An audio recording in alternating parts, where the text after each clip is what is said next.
I guess I can always start off by saying loose lips sink ships. That's almost a pun anymore. I'm Phil Schneider. I worked 17 years for the United States government as a geologist and aerospace engineer, as well as a structural engineer. I worked for such elusive occupations with Boris and Knudsen, Bechtel, Page and Page, Aerospatiale of France, and a host of other EG&G and a host of other Los Alamos Laboratory and these kind of things. But rather than bore you with all those statistics, I've got cooked up a real mixed bag here of different topics, and it's might be a little bit like brain overload, but I'll start from the beginning. Now, like I said, I worked 17 years, co-invented methods of shape charge blasting as well as laser rock deflagration, which means rock is literally melted or powdered by a special maser laser combination, and the residue of the rock underneath is applied as a coating, as a liquid coating, kind of like instant agate, if you could imagine a hunk of agate, which is a hard silica mineral, rock actually. But up here we have another topic. This is an area where I worked. I worked 11 years of the 17 years at Groom Lake, S4, S2. It's in the Nellis Air Force Base area. In fact, Groom Lake is, I'll show you in the picture right here. It's right here. Groom Lake is quite the place. A lot of rumors and other kinds of things have come out of there. Of course, people have stood on the outside for years and wondered at what's been flying there. There's all kinds of things been flying. Let me give you a brief overview. Start in ancient history land here. Back in 1909, the U.S. cavalry was engaged in catching some banditos that had crossed over the Mexican border into a place called Truth and Consequences, New Mexico. And they went into a cave or a hideout and killed the so-called bandits, but what they found out they couldn't explain, and they were called horseshoe craft at that time, or horseshoe ships. There were UFOs, and they saw these, what they called demons, gray demons, little gray guys all around the place. That was in 1909. Now in 1933, our government was actively engaged with the Europeans, mostly the French and the English, in special researches dealing with aerial phenomenon. And once again, the term flying saucer or flying disc didn't come about until much later, supposedly right around the mid-1940s. Anyway, the whole thing here is that also in 1946, I might want to add, we were engaged in atomic bomb testing and this kind of alike, and of course the area of Bikini Atoll.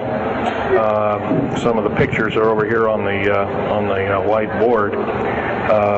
Showing with the actual language of both the U.S. Army and U.S. Navy archives. Anyway, these flying ships were seen as early as 1945, 46.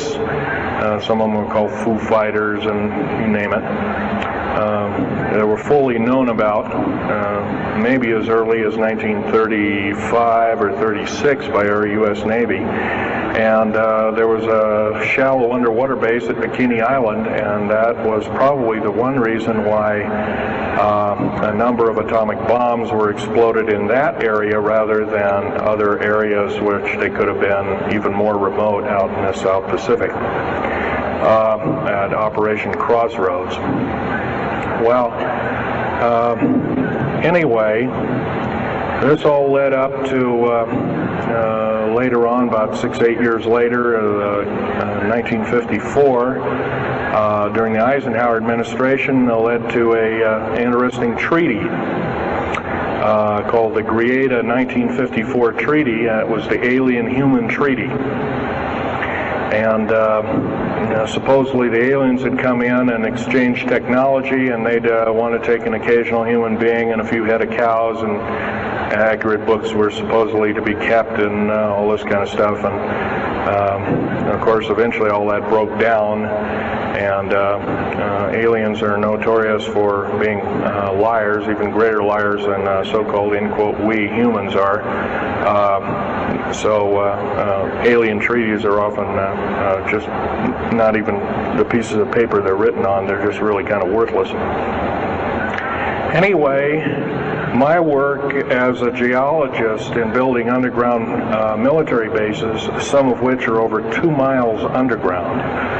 And I think when you listen to Al tonight, if you have a chance to listen to him, he will speak of, Al's actually been on some of the high-speed monorail subway cars, if you might want to call them, that link these bases together. Some of them are capable of riding on a cushion of air about 3/4 of an inch off a rail at a better part of Mach 2. And he's actually been on one of these trains. I've only been in one of the tunnels and helped build some of the tunnels. Incidentally, I helped work on 13 deep underground military bases. Had hands-on experience.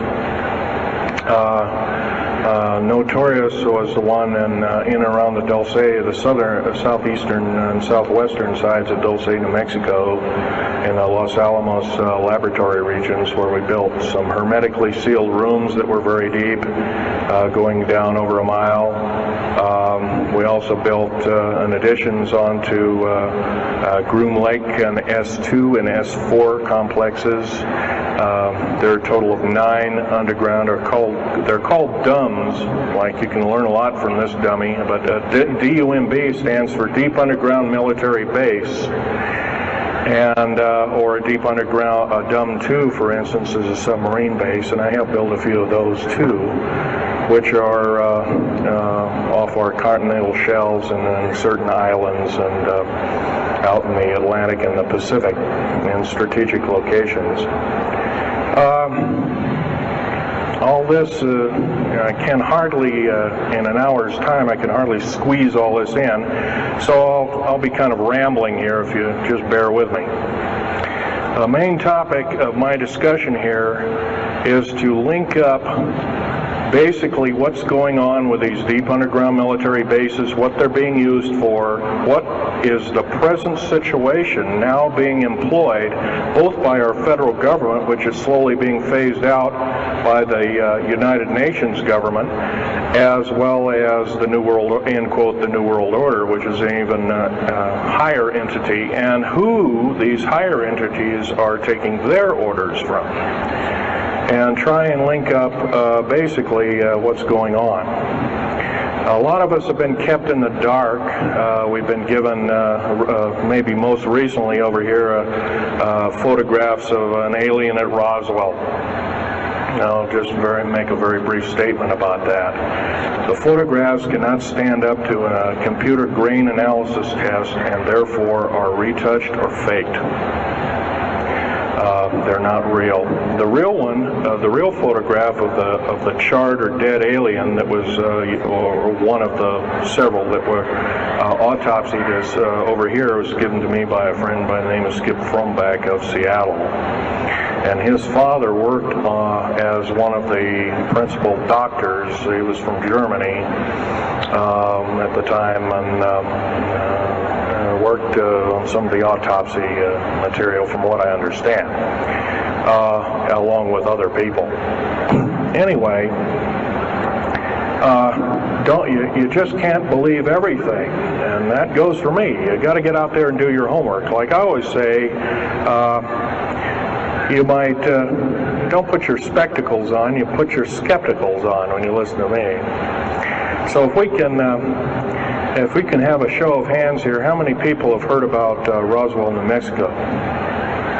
Very good, almost all. And how many people have heard about the black helicopters and the other kinds of flying saucers type equipments out at Groom Lake and other places? Very good. Well, this obviously is a nice enlightened audience. Most of you have probably seen what a black helicopter is, or maybe even gotten rare glimpses of an F-117A black jet, or stealth, as they're often called, or a B-2 bomber, B-1 bomber, or some of these other sophisticated aircraft that are now being touted as the new technology. Once again, where did we get this new technology? Well, obviously we've had a little hand in that. Our little alien so-called buddies, have kind of exchanged things, not without a great cost. The cost of which has been a lot of people have disappeared. Some, and I'll blow this statistic by you, there's, according to current FBI and Defense Intelligence Agency and CIA statistics, 100,000 children and 1 million adults disappear every year, and these are not kidnappings or murders or rapes or suicides or anything, totally unaccounted for. And where are these people going to? Nobody knows. Maybe one of us in this room or somebody has encountered such an individual and lost a loved one or a friend or something, and that's unfortunate. My best friend, Ron Lee Rummel, several years ago, got himself murdered because we dared to put out in print, at that time I was still working for the government, and so was he, we dared to put in print the so-called the Strategic Defense Initiative, or Star Wars, as part of the New World Order and takes its actions. It was originally written as a kind of a spoof or a joke. We had one of these alien greys dressed up and had New World Order insignia on, and of course that wasn't taken very nicely, and my friend got himself murdered. It was called a suicide, but now it's been turned over to special authorities who now acknowledge it was a homicide. Other than that, I'd like to also mention something about my father. My father was a U-boat captain in Hitler's Navy, and he got captured and taken over. I didn't find this out until about 2 weeks before he died. On his deathbed, he kind of told everybody in total shock. I was one of them. In fact, I didn't believe him. I thought he was kind of in delirium or something like that. And of course, other things have come up since. And so, anyway, he was captured by the French, turned over to the Third Army, the U.S. Third Army, and then U.S. Third Army turned him over to the Navy. And he was a master machinist. Now, that's not a journeyman. A master means they can take a block of metal and make a gun or a watch or some other fine instrument. And he was a master machinist. He later became an MD doctor and part of the aerospace medicine group of the United States Navy. Was instrumental in helping build the USS Nautilus and its first nuclear-powered predecessor, the Enterprise, the first nuclear-powered aircraft carrier, and other ships like it. He pioneered all the ways in building very small and miniature nuclear engines and He even helped build, later on in his life, he helped develop the infamous grid bed nuclear motor, which is now employed in some things that look like flying saucers that people claim are flying saucers. Yes, we, in quote, the United States Air Force and other armed forces, are training other European forces to fly unidentified, or now identified, or, in quote, flying saucers. We've actually built several prototypes that are flying under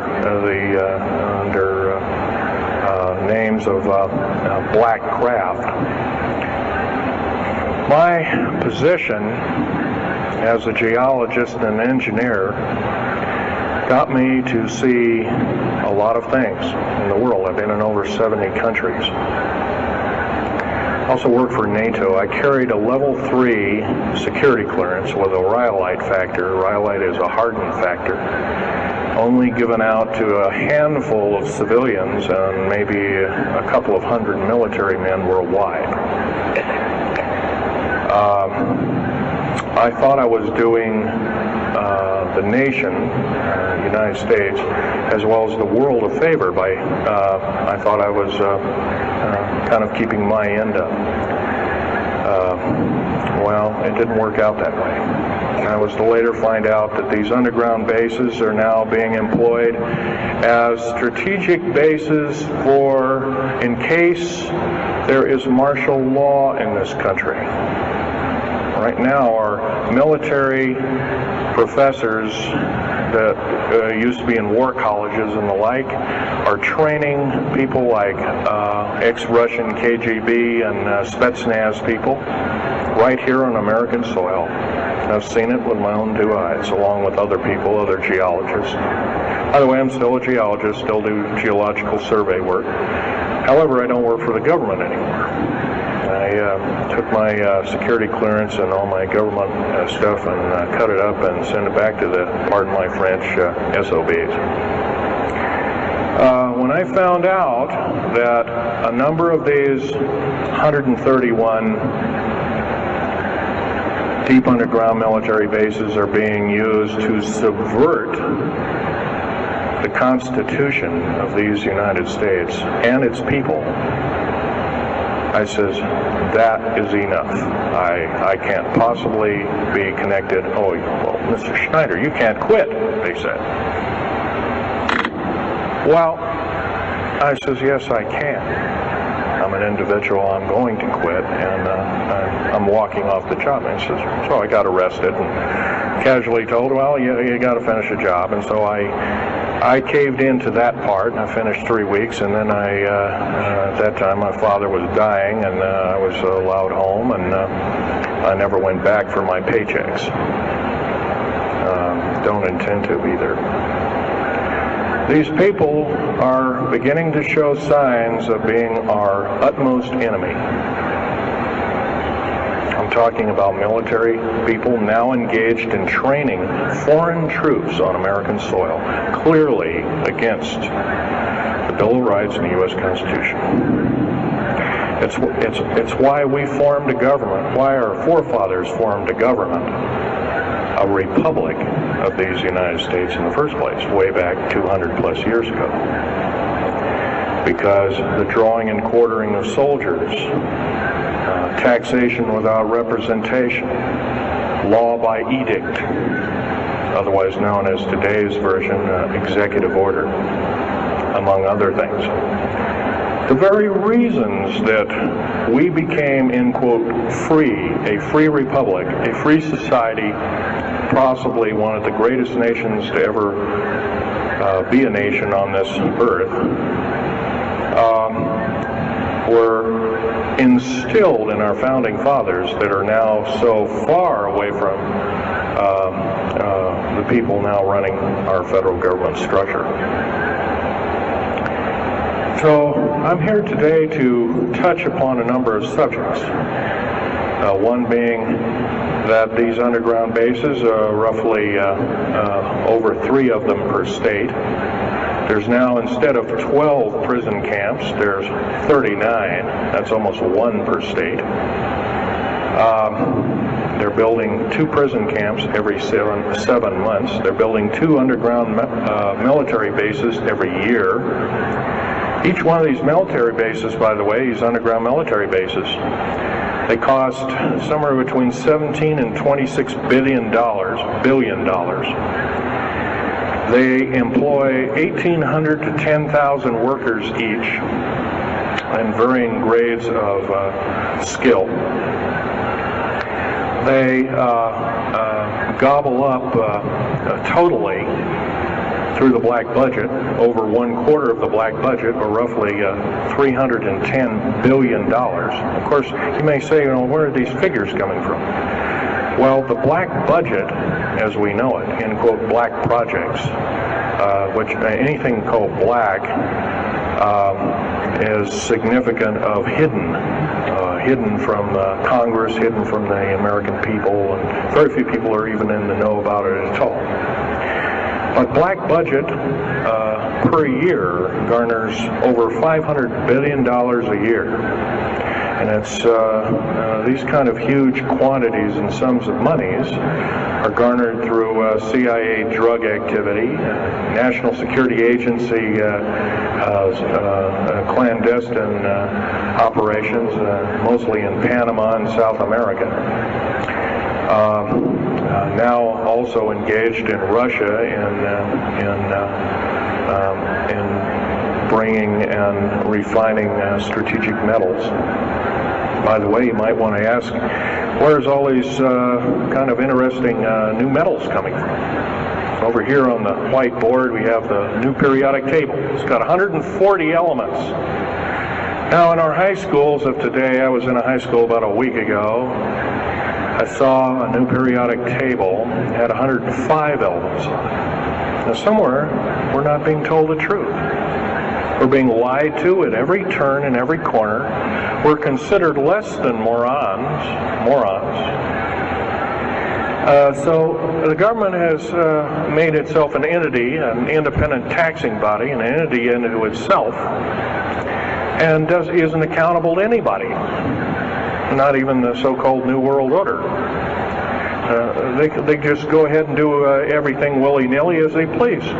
There's nobody checking. You don't have to worry about this. Occasionally there's a senator who pokes a nose in here and there, and that senator finds out either nicely or not so nicely that you don't do things like that. Now, if we're to gain a grip on our country, if we're to take our country back, we must first ask our public officials if they cannot tell us the truth, and we will impeach them, or they will be impeached, or they'll be tried as traitors. This is pretty stiff language. Already it's slowly beginning to trickle out and to occur to a number of people that this may be the only way out. Also, our founding fathers, George Washington, Patrick Henry, and a few of the other ones, came up and said that you don't want to let the beast out of the box. And they were talking about a runaway government. You don't want to allow your government to become like England at that time. And so they warned us about this very same kind of thing. First of all, the United States is not a democracy. It's not a republic anymore. It should be a republic. That's to the republic for which it stands, one nation under God. Why we can't even pray in the public schools anymore. We have to have a Supreme Court judge, or group of them, plus Janet Reno and company, among other things, telling us what to do. Interpret for us as if we cannot read with our own 2 eyes and understand with our mind. This, of course, is bad policy all the way around, and I guess I don't need to blow that by your ears. Okay, on another subject, I have a number of items up here at the table, one of which here is, if I can show it, is a heavy hunk of rock indeed. It has a weight of about a little bit more than a pound. 2.5 times the weight of uranium. It's not radioactive, can never be made radioactive. It's composed of earth, rare earth, clays, and powdered metals, as well as an alien element, mostly from crashed, retrieved flying saucers and those of the kind that have happenstance to crash in our deserts and backyards, so to speak. It's called mironite. This is employed in every stealth aircraft, every black jet, throughout the black budget. Also in the very small quantities in the skins of black helicopters. Mironite. Here's another thing. Here's a piece of probably the purest titanium you'll ever hear or see. It's so pure, it's also composed with other alien elements to make it extremely tough. It's capable of withstanding temperatures in excess of 7,000 degrees Fahrenheit. Our new Phoenix-class submarines, of which we're building 2 a month right now. Phoenix-class submarines is a black budget program. Each one of those submarines costing $208 million just for the titanium hull, which is made of this material. Approximately 10,000 pounds of it. Now, we've got, supposedly, as of the data right now, we've got 106 of these submarines. They're plying the waters and the waves. They can dive to a depth of over 7,000 feet and hold that for 3 months. It's a fantastic submarine indeed. It has 11 grid-bed nuclear motors on it, engines that run everything, purify the air. And, by the way, these aren't your usual nuclear motor installation. They're very small. They're probably no bigger than this podium, weighing less than 3,000 pounds, putting out as much as the equivalent of 3 aircraft carriers of the Enterprise class. But these Phoenix-class submarines are getting this metal. Now, where are we getting the metal? It's being stockpiled in a number of strategic locations.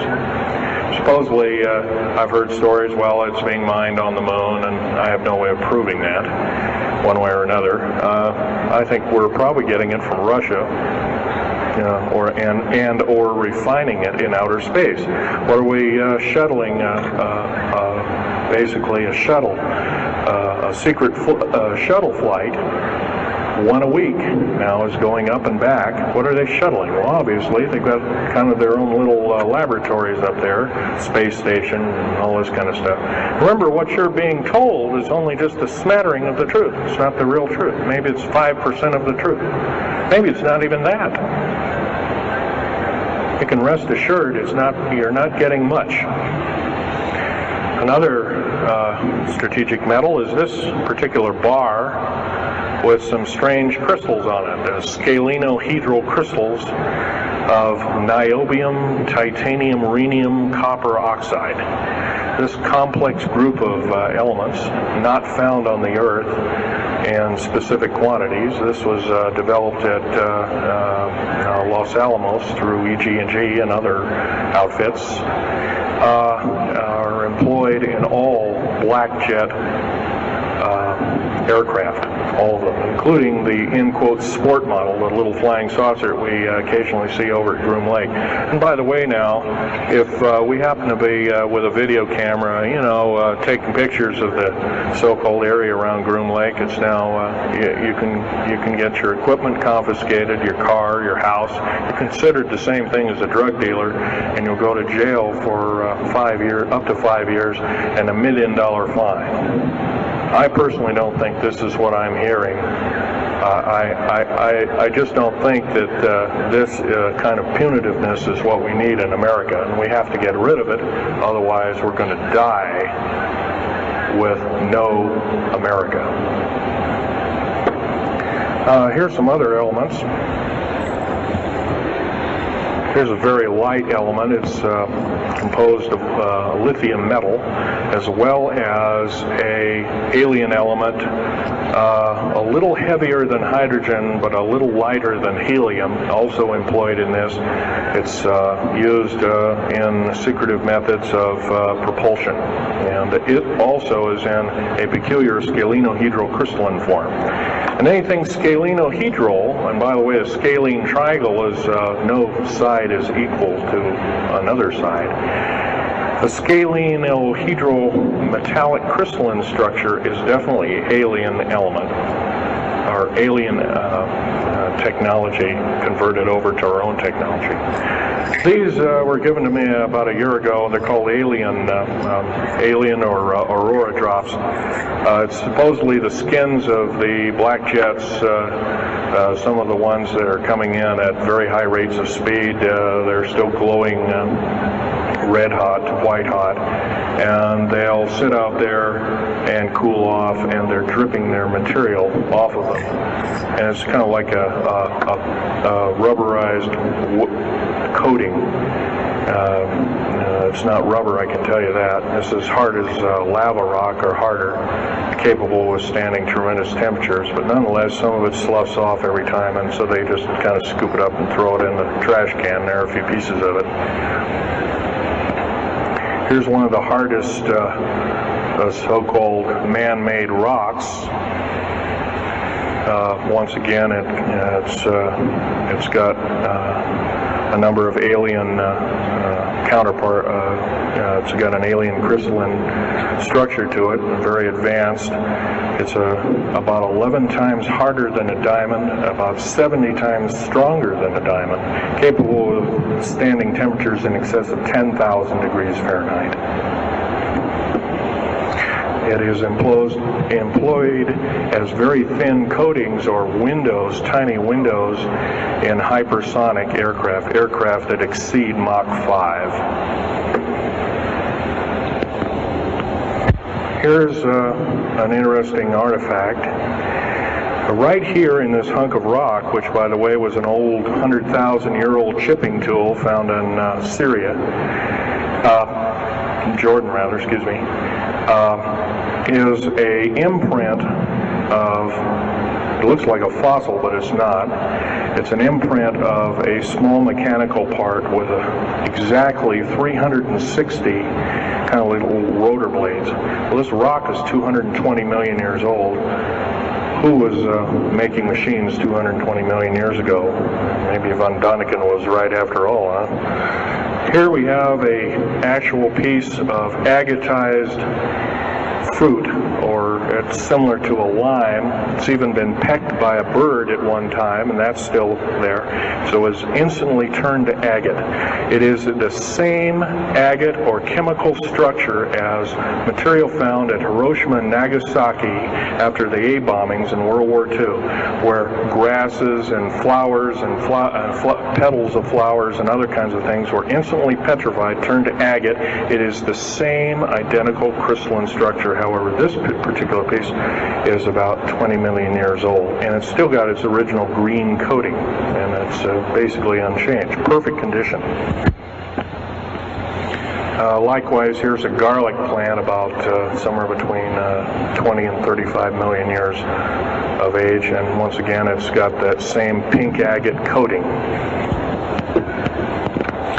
And here are some pieces of the metal skin from the crash disk at Roswell. It was given to me when I was 14 years old. My father was visiting one of his old friends in the Navy archives, as well as he was in the Royal Navy in England. And I, as a 14-year-old boy, I says, "Gee, Dad, can I ask Johnny something?" "Oh, go ahead, ask him. Get anything you can from him," you know, that kind of thing. I says, "Well, gee, Johnny, well, do you think I can have a piece of this metal?" "Oh, no, you can't have that." And I says, "Oh, give it to the kid. What the heck? He won't have it very long anyway." Well, I've had it all this time. It's kind of a unique thing. They were able to break the skin of that craft, by the way, by dropping it into a bath of liquid nitrogen, hitting it with a mechanical or hydraulic hammer, and it shattered into little bits. And it was later analyzed and adapted for our own technology. All these artifacts are fine, but once again, the main part of this talk is, where's it all leading to? We get very little spin-off to where any of this is leading to. Occasionally we'll get a new computer, or maybe a quartz watch, or some little trinket, kind of like giving the Indians beads a couple of hundred years ago. Well, we're getting these little spin-offs. But the black budget still rolls on, garnering up over $1 trillion every 2 years. It's somewhere between 1.023 trillion and 1.31 trillion dollars every 2 years. And every year it goes by and the black budget is unchecked, unaccounted for, it's just subverting our country. That's number one. Number two is that these underground military, first of all, if there was something like a nuclear war or there was a definite enemy out there where we were going to be under attack, like from China or someplace like that, I could see maybe a couple of dozen underground bases for a government, and so it could theoretically rise up like the phoenix out of the ashes. Well, not 131 of these, and if you were going to so-called round people up and put them in prison camps, what a better prison camp than underground, where nobody knows where it is anyway.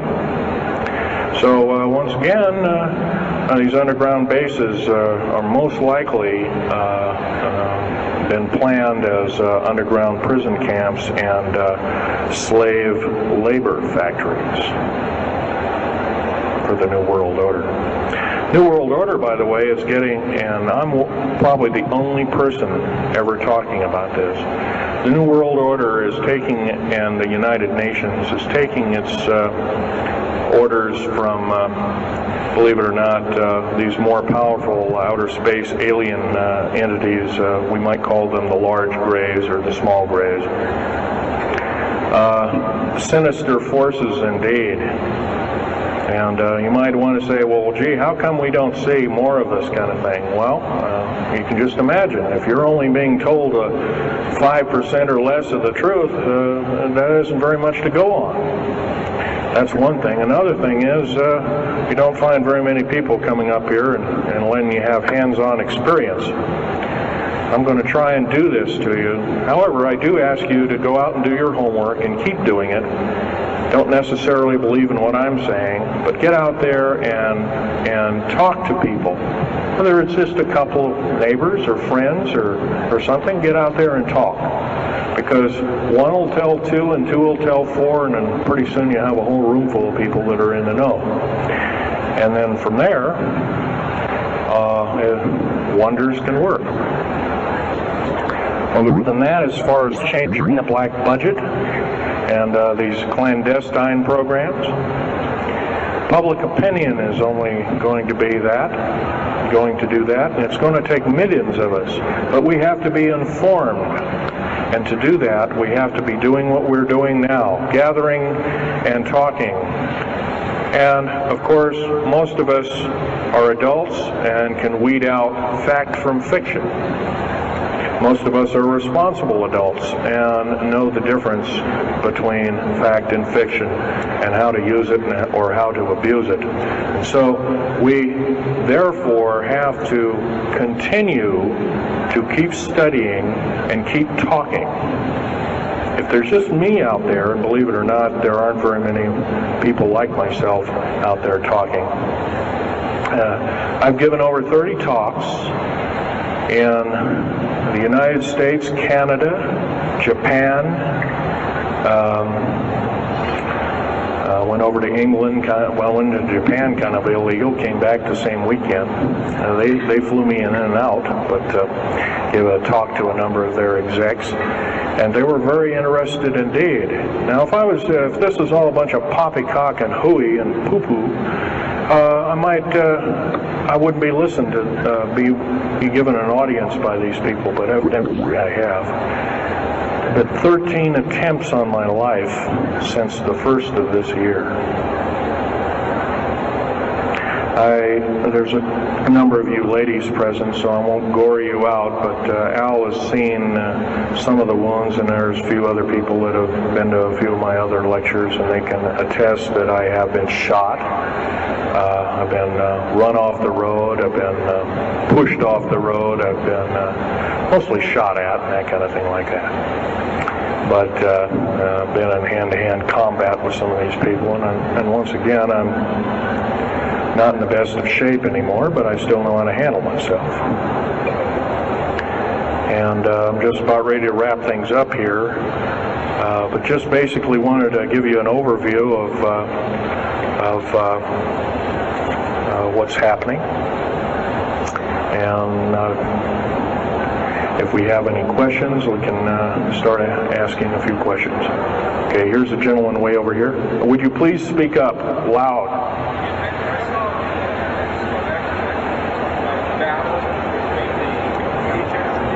Yes, I was involved in in 1979, in August, late August of 1979. I was involved working through Los Alamos Laboratories at Dulce, New Mexico, and what's now known as the Alien-Human War. 66 Secret Service agents, government workers, geologists, and the like. I almost bit the dust. I could have been number 67. Lost their lives that day because the government lied and knew full well what was underneath. And what we'd done is, out in the desert there, we had drilled in a period of a couple of days. We drilled 4 of these holes that went down several thousand feet, and one of these holes kept bringing up dirty dust and putrefying odors and broken off machine bits and other kinds of things like that. And boring machines as well as lasers came up damaged. And of course, there was a probe that was sent down, and that came up totally missing. And so people were sent down there, and I was one of the people. And when I got down there, of course, the odor was, and remember, I was in a spacesuit type environment. All I had was a small tool belt with special sensors, a small rock hammer, and a rucksack for mineral specimens and other kinds of things like that. And I had my little pistol. Being an engineer, didn't have time to carry a big hunk of pistol like most of these Green Berets carry, stuff like that, black berets. I carried a little Walther PPK with a 9-shot clip. As soon as I got down this hole, standing about from me to this gentleman over here in front row, about 10 or so feet away, 7 feet away, something like that, was one of these 7-foot-tall stinking alien guys, and I didn't waste any time. I said, I'm not fiddling with you guys, and boom, away you go. And I was one of the rare few that had been allured that this may or may not occur, and so basically was given ET training, but a lot of these other people weren't. And we were, in fact, it was asked, are there aliens in the area? And of course, the big question was no. And that was a big lie. And of course, 66 people died that day. I have a big hole in my chest. I lost a lung. My lung was literally burnt out of me. My fingers burnt off of me. My toenails burnt off of me. My skin was, I was in radiation isolation therapy for 400 plus days. My bones were vitrified or burnt. I was cooked. I managed to survive. They're telling you something about it today. But other than that, I'm the only talking survivor. There are only 2 other survivors, and they're in nursing homes up in Canada. And Canada refuses to allow the United States officials to talk to them. They're in very bad shape indeed. One of them can't talk, and the other one doesn't want to. So They're regarded as Canadian heroes, and so they're being kept by Canada. Okay, this fellow over here. Speak up loud. Okay, are there any bases? Actually, yes, there's several. In fact, as I was coming to this talk, I was supposed to be here by plane, but there was a subsequent foul-up. Anyway, I drove all the way and did it in one day. But as I was coming over up near Cheyenne, I noticed the military, Air Force and the Army are building a so-called new, in quote, boot camp, prison camp, right up in Cheyenne, brand new. And I was here 3 months ago, I wasn't there. So it's something brand new.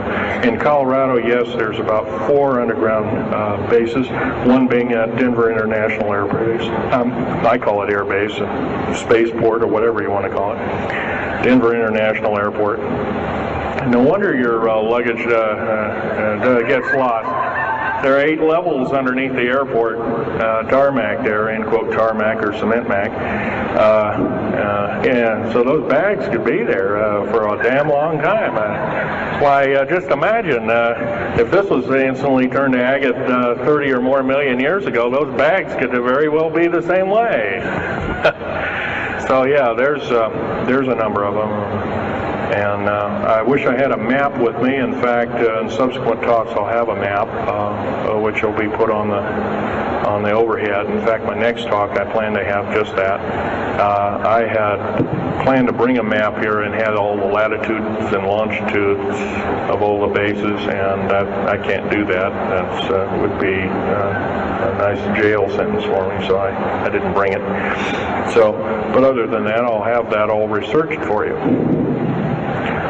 Yes, this woman.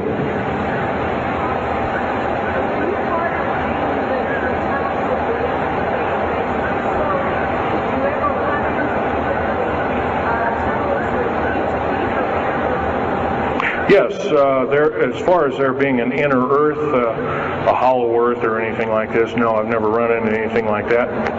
However, Al Bielek has been on these tunnel trains at the better part of Mach 2, going from coast to coast in an hour and a half, faster than any jet plane that we got, including the SST, or thereabouts, the same rapid speed. But I helped build a lot of these tunnels, and all of the underground mountain or military bases are connected, all of them, all 131 of them. They're connected both by road, not a big freeway under there, but it's at least a 2 to a 4 lane road, rather narrow lanes, but they're there, and there are also high-speed magneto-leviton train tunnels. Yes, this lady over here. Stand up and speak up, please.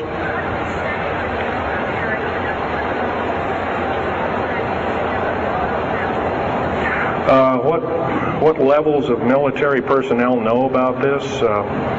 Most of the levels of military know about this, especially the higher levels, higher officer levels. The enlisted, I'm sure, don't, or is basically kept in the dark like we are, end quote, we are.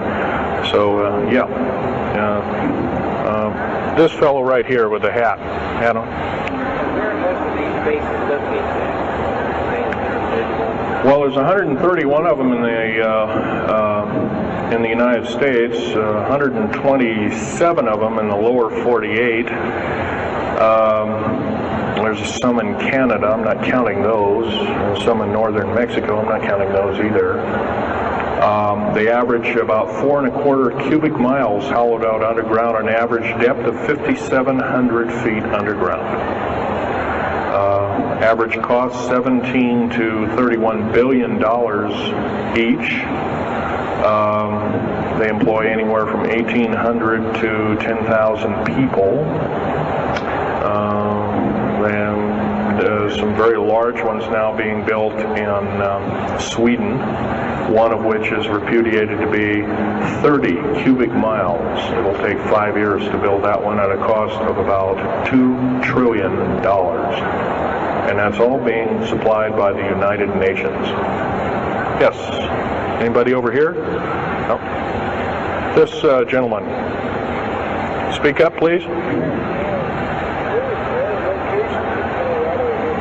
Okay, you want to know exact locations of all these? Well, for where all of your Army, Marine Corps, Navy, and Air Force bases are, they're with all the present, not the ones closed down. And by the way, the closed down bases are now being used for gasoline storage and equipment storage and these kind of things. So they're not really closed down yet. Boot camps, end quote, boot camps and all this kind of stuff. So-called prisoner camps and these kind of things. Right now our police, for instance, are being trained by the Air Force and the Army intelligence in martial law research, as they call it. How dare they call that by that name. So where these are, where every one of these strategic bases are now. In Colorado, in around Denver, there's 3 of them, and they're fairly small. Some of these bases are only maybe 2,000 to 3,000 feet in depth. Some of them were built a long time ago, back 35, 40 years ago, and they're only maybe 500 feet, and they're mostly for equipment storage. Denver, and then there's Fort Collins. There's also Colorado Springs area has a number of them.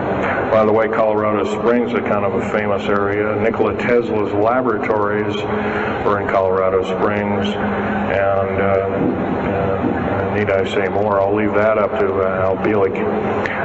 As far as Nellis Air Force Base, there's 9 underground mountain bases in Nellis Air Force Base. That's in Nevada. It's north of Las Vegas.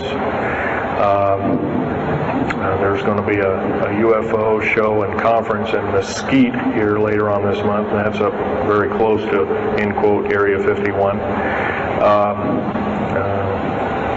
That whole area, by the way, the state of Nevada is 81% end quote, managed or owned by the federal government. Land is either restricted or run by the federal government. That's why there's groups rising as we speak, dealing with the problem very vociferously, and senators are now getting involved. So evidently waking up is occurring. Yes, this gentleman over here. Speak up, please.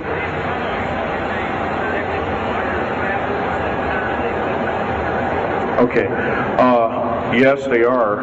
The gentleman asked, are these tunnels connected to large caverns? Yes, these large bases are basically like this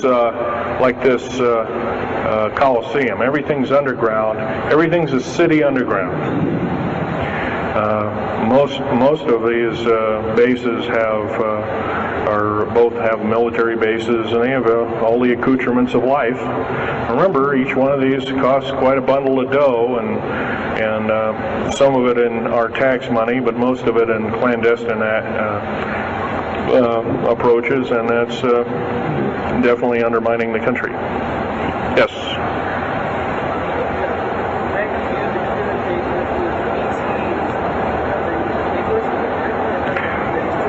Well, some of them have a difficulty in understanding our language. It's too slow to them.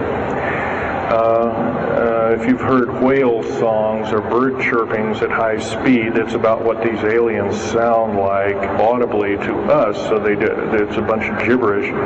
Yes, they've slowly actually broken down. There's 11 prototypes or 11 civilizations of aliens visiting this planet all the time. all of which are known by the U.S. military, 9 of which are not very good indeed. They're pretty bad news. 2 of which are benevolent, but the benevolent ones have supposedly left.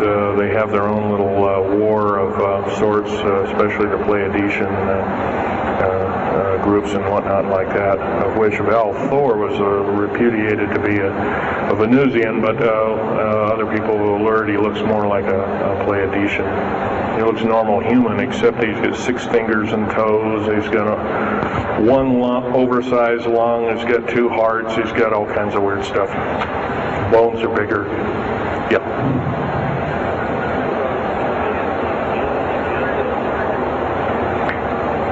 The man asked, do I tie in the alien agenda to the New World Order? Yes, sir, 100%. I can elaborate briefly. The New World Order right now basically is dismantling countries, governments, telling governments not to war with each other anymore, basically, so that looks good on the outside.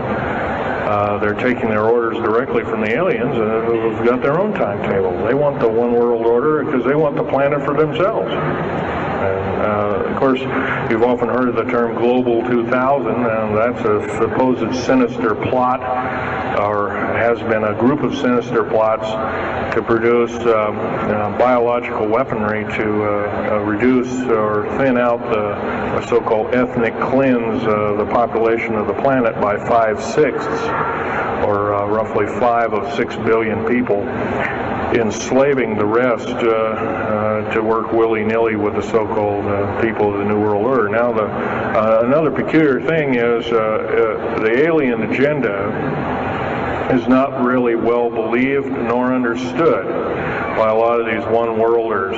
They don't believe it. They think they've been singled out for their own end of glory, and what they don't know is they're just another human being, and according to the negative or bad aliens, they're just another we're considered bags of food to them.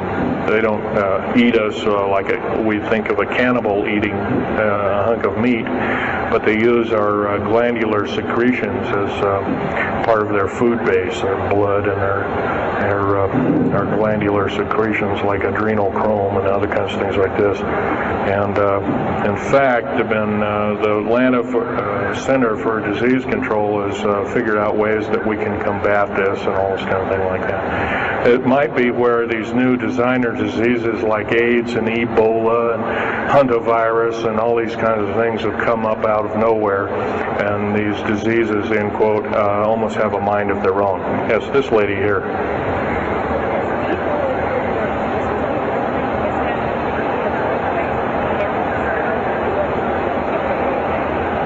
Okay, lady asked, is the tunnel building having an effect with earthquakes? Yes, it could very easily be, although got to remember a lot of these underground bases are constantly being repaired, and so a lot of people have to be hired. As far as the U.S. government, second part of her question was, is the U.S. government modifying our weather? Yes, that's an affirmative. And we have, the U.S. government's been working with the Russians for at least since 1972 and maybe as early as 1966 on weather modification, and it's a well-known fact, and it's well employed. And by the way, they can literally weather modify a hurricane or a tornado out of existence. And the reason they don't do it is pretty obvious. Yeah, right. Or they could actually send a plane inside of a hurricane, for instance, that would blow off an atmospheric bomb or a shockwave bomb in the eye of the thing. It would completely dissipate. Well, they don't do this, of course, and there's probably other reasons for that. See which way it goes, or what kind of havoc, and how we can study the havoc, and we go from there. This fellow way in the back in the black. How do we learn more about our general topic? Well, there's this particular fellow, his name is Richard Souter, PhD. He wrote a book recently, Underground Bases and Tunnels, What is the Government Trying to Hide? That is one book.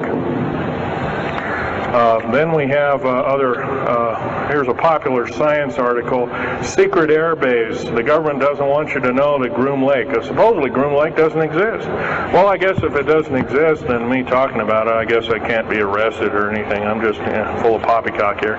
Well, the editor, one of the editors of Popular Science that put this article out is now in federal prison. Then there's a book that called Stealth Fighter Pilot. These books are available. I got this one at Dalton's. This one actually was sent to me by the publisher. I did some test piloting, and the only thing I test piloted was would run the aircraft back and forth on the runway, the special runways they built at Groom Lake. There's a picture of me in uniform. And I can go on. And these publications are out now, and they're available. Yes, this lady over here.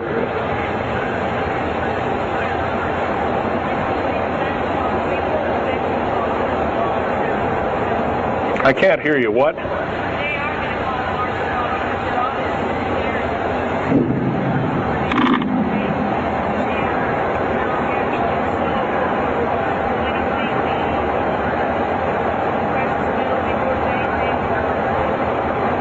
Okay. Okay, that's kind of a mixed bag question there. She asks, with martial law being called, will precious metals and all these kinds of things. First of all, hoarding anything will be outlawed.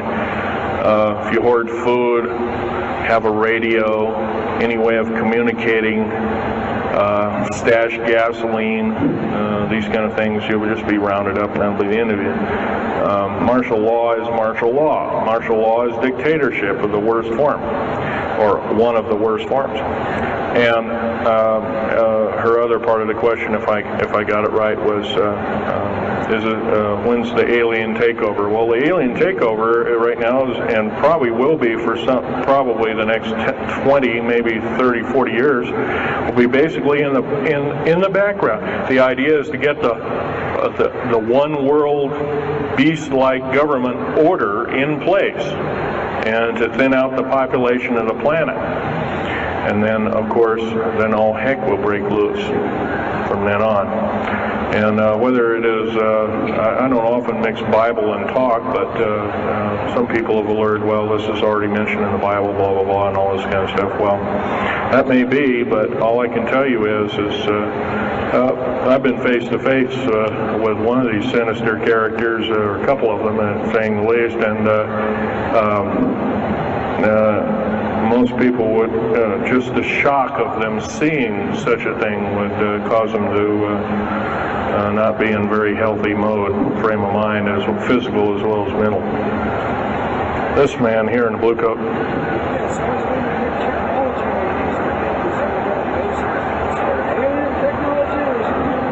Well, it's a combination. What technology is used to build these underground bases? Well, we have lasers that can drill out, or basically deflagrate or melt out a tunnel 7 miles a day. And that tunnel is 28 feet wide, 28 feet high. You've been told about drilling and boring machines in a very slow, quarter of a mile a day. Most of that went out in World War II. Most of that's all World War I or World War II era materials. And once again, you've been badly lied to. I can hardly believe, first of all, I've worked on public engineering projects, and we do better in grinding up road beds and laying them down at the rate of 4 miles a day, and supposedly that doesn't exist. Well, I worked on one in the state of Oregon just a few months ago, and we built a tunnel for sewage tunnel and whatnot like that. It wasn't very big. It was about 6 feet across, and I drilled right through solid rock, right to the base of under one of the hills in Portland for their new light rail. Did that in 2 days. but it was a small, complex tunnel. It was big enough for a man to crawl through and inspect, and I was one of the people who inspected, so yeah. What technology? A lot of this is alien technology, readapted for our own use, but a lot of it's our own ingenuity too. So you can bet, how can you tell alien technology? Well, anything that's just absolutely outlandish, like taking a oxyacetylene welding torch and trying to cut into this metal and getting nowhere, obviously, with the metals research, aircraft research and the like, and different tools and products, which things that are many times the hardness of diamond or known hardened substances like boron. Obviously, that's nothing that we came up with on our own. What we could have over a several hundred-year period. But you've got to remember, too, that the military technology is outstripping the public sector technology at the rate of 44 to 45 years of technology for every calendar year, every 12-month calendar year here. So every year going by this time in 1996, the military technology will be roughly 45 years more advanced than where we are today. So it's quite possible that way back in 1943, the U.S. Navy not only caused the ship to disappear, it literally disappeared and reappeared. Basically, military technology right now is about 1,200 years more advanced than public state technology. And computer technology right now, it's off the scale. I can't tell you. It's just right now, and employing just in black jet and stealth aircraft, the new computers are so completely advanced that we couldn't get them in the public sector for maybe another 40 or 50 years. Yes, this lady here.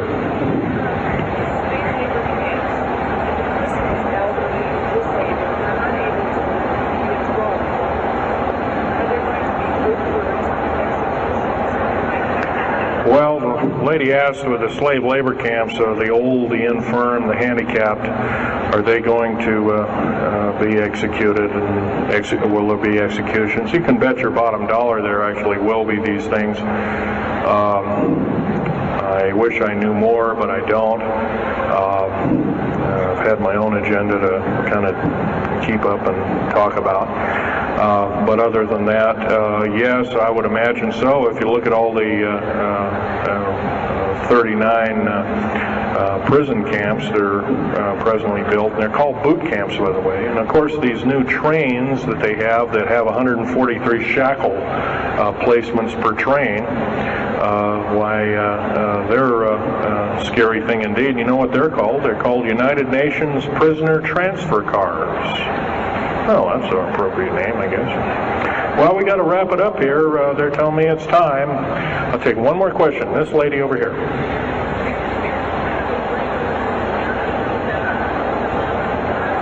Don't brainwash you. They don't brainwash you. How do they brainwash 18,000 people that are working? Well, you sign this little piece of paper saying you work, you go to prison for the rest of your days. Or you're not going to be taking home a paycheck of about anywhere from $4,000 to $40,000 per month, depending upon your position. $40,000 a month is a lot of petunias. Okay, well, I got to wrap it up here, folks. So I'll be over in Al Bielig's booth. I think it's over in booth number 125. I could take other questions there and let you take a look at artifacts. And once again, on these artifacts, in a very few minutes, don't handle them, just look at them. Thank you very much.